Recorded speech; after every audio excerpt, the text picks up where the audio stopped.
All right, Usher, Justin Bieber, Diddy. This is how they all connect. When Usher was super young, he got signed to a guy named L.A. Reid, this famous music executive. Usher then loses his voice. L.A. Reid wants to help him, get back on track, so he sends him over to this guy named Puff Daddy. And as you can imagine, Usher had a problem. He just didn't know it yet. See, Puff Daddy was this up-and-coming music executive who could really turn someone into a star. He put them through this thing called Flavor Camp. And during Usher's term in this Flavor Camp, he lived with Puff. And in Usher's words, he would see questionable things. He said at any given time, you can open the door and see a bunch of random people playing Netflix. He said he would be up all night partying when all he really wanted to do was go to the studio. And this is when people speculate that Diddy did something to Usher. Now, I need you to listen to me. I'm gonna give you the evidence as to why people believe this, but until you hear words from Usher, Diddy, Justin Bieber, nobody knows anything. All right, so Diddy and Usher are in an interview with Kevin Hart. Diddy said, "Hey, yo, pause. When Usher used to live with me, we used to wrestle for Frosted Flakes." Kevin Hart said, "What?" Diddy said, "What?"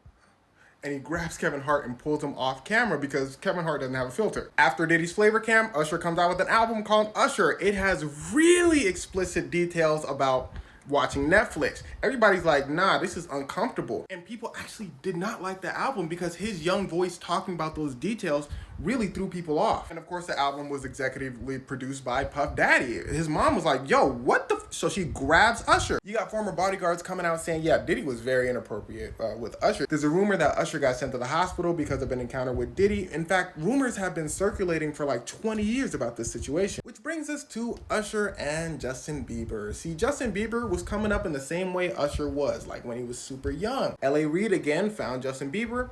Usher and Justin Timberlake both wanted to sign Bieber, but Bieber chooses Usher and Usher basically becomes a mentor. Now, Usher then sends a young Bieber to Diddy for 48 hours. And in this interview, Diddy's saying stuff like, man, Justin is doing things that any 15-year-old would dream of doing.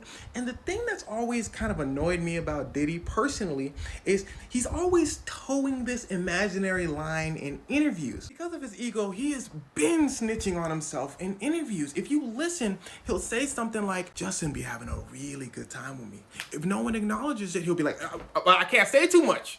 You know what I'm saying? But like a really good time. I can't say too much though. You feel me? And he'll do this like throughout the whole interview. But here's the thing about Justin Bieber. He's been insanely harassed by the entertainment industry over the years. In fact, Justin Bieber comes out with a song about it where he's not just talking about one person. He's talking about the whole industry. In fact, Justin Bieber starts crying in an interview when Billie Eilish's name is brought up. He says that he wants to protect her and young people in the industry so they won't go through what he went through.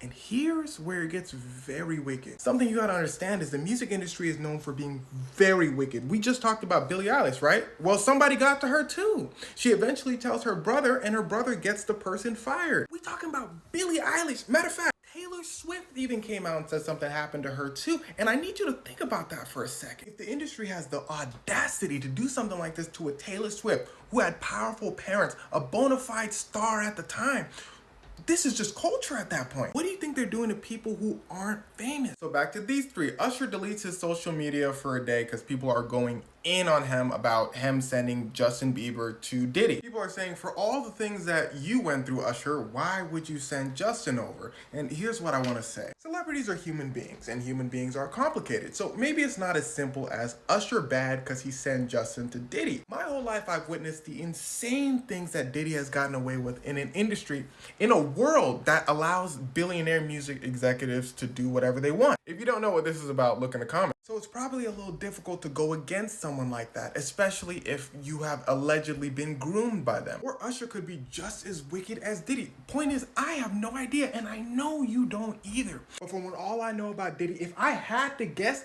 I would say Diddy probably called up Usher and said, yo, I heard you just signed a kid named Justin. Usher probably said, oh yeah, he's a good kid, he's a good kid. Then Diddy will say something like, why don't you just send him over?